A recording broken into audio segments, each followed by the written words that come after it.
오늘 오후 2시에 조국이 사퇴하고 조국이 법무부 장관직에서 사퇴를 하고 나서 불과 1시간 뒤에 문재인은 수석 보좌관 회의를 소집하고 이른바 사과문 비슷한 그런 것을 발표했는데, 이것은 대국민 사과문이 아니라 오히려 좌파 촛불을 격려하고 국민을 분열시키면서 대국민 협박을 계속하는 그런 후한무치한 작태를 보이고 있습니다.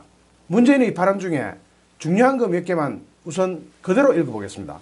이번에 우리 사회는 큰 진통을 겪었다면서 그 사실 자체만으로도 대통령으로서 국민들께 매우 송구스러운 마음이라고 하고는, 저는 조국과 윤석열 검찰총장의 환상적인 조합에 의한 검찰개혁을 희망했지만 꿈같은 희망이 되고 말았다면서 이같이 말했는데요. 이게 뭐냐면은 윤석열 검찰총장도 조국처럼 충견 노릇을 해줄 것을, 충견이 뭡니까? 충직한 개라는 뜻이죠. 충직한 개 노릇을 해줄 그런 인물로 보았는데 그 환상적인 조합을 기대했는데 그게 깨져버렸다는 실망의 이야기일 뿐입니다. 이것은 뭡니까? 윤석열 검찰총장에 대한 공개적인 공갈이고 협박입니다.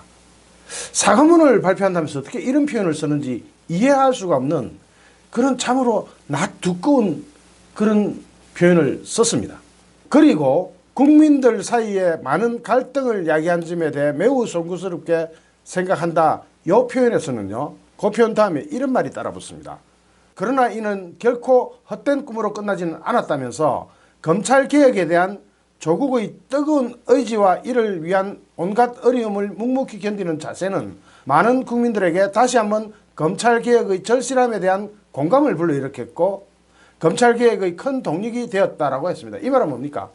촛불 잘했다 이런 뜻이죠. 좌파 너희들 때문에 내가 살았다, 이런 정말 그 감사함을 표시하는 특정 좌파 촛불에 대한 감사의 표시죠. 그러니까 국민이 분열되거나 말거나 자기 편 챙기는 거, 요것에 대해서는 크게 집착을 하는 이런 참 졸장부 같은 모습을 보이고 있습니다.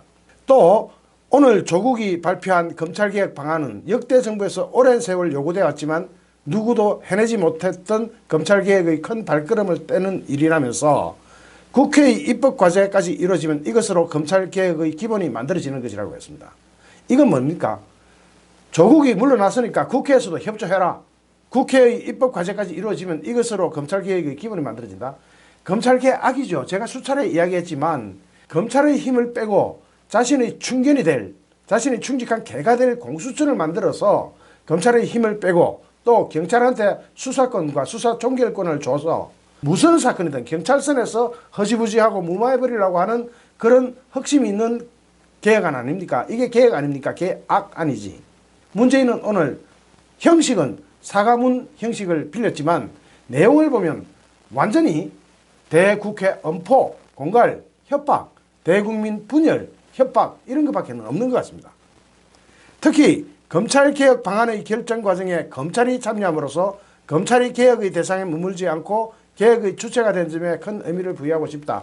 이건 무슨 말입니까? 윤석열 검찰총장이 그동안 검찰개혁안을 미리 만들어가지고 미리 선제공격을 했죠. 여기에 대해서 평가를 하면서 앞으로도 그렇게 말 잘 들어라 하는 그런 시그널이죠. 그 말 아닙니까? 그러면서 문재인은 공정한 수사 관행 및 인권보호수사, 모든 검사들에 대한 공평한 인사, 검찰 내부 잘못에 대한 강력한 자기정화, 조직이 아니라 국민을 중심에 놓는 검찰 문화의 독립, 정관예우 폐지, 이런 검찰 스스로 개혁 의지를 가져야만 제대로 된 개혁이 가능할 것이라고 했습니다. 이건 뭐냐? 요대로 해라, 말 안 들으면 안 된다 하는 검찰에 대한 간접적인 지시사항이죠. 그런 가운데에서도 의미가 있었던 것은 검찰개혁과 공정의 가치. 야, 공정의 가치래요. 얼마나 불공정하게 수사를 진행했습니까? 심지어는 계좌 추적도 못하게, 계좌 추적 영장도 발행하지 않고, 핸드폰 압수도 못하게, 핸드폰 압수수색 영장도 발부하지 않게 해주고, 이런 불공정한, 참으로 불공정한 그런 수사 진행을 보면서 이것을 공정하대요. 공정의 가치래요. 정말 이해할 수 없는 그런 사람입니다. 또 언론의 역할에 대해 다시 한번 깊이 생각할 수 있는 소중한 기회가 되었다는 점. 언론을 감히 정부가 이야기해요. 이건 민주주의 사회에서 있을 수 없는 이야기입니다. 특히 문재인은 검찰개혁과 공정의 가치는 우리 정부의 가장 중요한 국정 목표이며 국정 과제이기도 하다고 이야기합니다. 이건 뭡니까? 완전히 대국민 사기극을 연출하고 있는 거죠. 그러면서도 공정의 가치, 그렇게 불공정한 수사를 할 수가 있습니까? 계좌라도 한번 들여다봐야 범죄가 어떻게 구성됐는지를 추적할 수 있고, 핸드폰이라도 압수해와야 누구랑 통화했는지, 어떤 내용으로 통화했는지 그걸 들여다볼 수 있을, 그러니까 수사를 할 수가 있을 텐데, 그런 거 몽땅 다 사법부, 즉 자신이 임명한 김명수가 임명한 서울지법 법원장과 그리고 영장 담당 판사, 이런 후한무치한 작태가 벌어지고 있는데 공정하답니다. 기가 막혀서 말이 나오지 않습니다. 또 언론의 역할에 대해서는 정부가 개입할 수 있는 역할이 아니다 하면서도 언론 스스로 그 절박함에 대해 깊이 성찰하면서 신뢰받는 언론을 위해 자기 개혁을 위해 노력해 주실 것을 당부드린다. 이거 언론한테 대한 대언론 공갈이죠. 대언론 협박이죠. 심지어는 유튜버들한테까지 노란 딱지가 아주 홍수가 나도록, 최근에 제가 올린 동영상, 모든 동영상에 노란 딱지 싸그리 다 붙여놓고 무슨 소리 하십니까? 거기다가 언론이 아니었으면 조국과 정경심 그리고 조건의 그런 부정부패 행위가 드러날 수 있었습니까? 그나마 언론의 공이 있었기 때문에 여기까지 온 거 아닙니까? 그런데도 그런 언론에다 대놓고 언론 개혁을 이야기합니다. 와, 언론 보고 개혁하래요. 문재인은 언론 개혁을 거론한 구체적인 이유를 거론하지는 않으면서도 언론의 개혁을 주문합니다. 미치겠습니다. 그나마 그 언론조차 없었으면 무조건 다 눈 감아주고 다 유야무야하고 다 사바사바해 넘어가는 그런 나라를 만들자는 겁니까? 이게 대통령입니까? 이런 대통령 이거 당장 하야시켜야 됩니다. 당장 끌어내려야 합니다.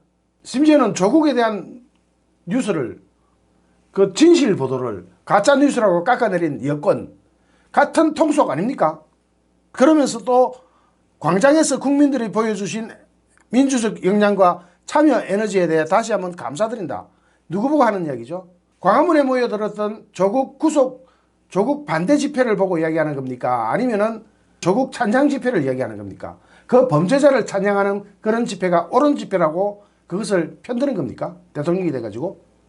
그러면서 이제는 그 역량과 에너지가 통합과 민생경제로 모일 수 있도록 마음을 모아주시기 바란다. 민생경제 베리고 있는 사람이 누굽니까? 주 52시간 근무, 최저임금제 그렇게 급격하게 상승시켜가지고 이 나라 경제를 말아먹은 사람이 누굽니까? 국민입니까? 국민이 잘못해서 경제가 요 모양 요 꼴로 전 세계에서 가장 웃음거리가 되고 있는 경제가 되고 있습니까? 참으로 한심한, 있을 수 없는 포장된, 위장된 사과문을 접하면서 화가 치밀어서 참을 수가 없을 지경입니다. 좋아요, 구독하기, 공유하기는 저에게 큰 힘이 됩니다. 감사합니다.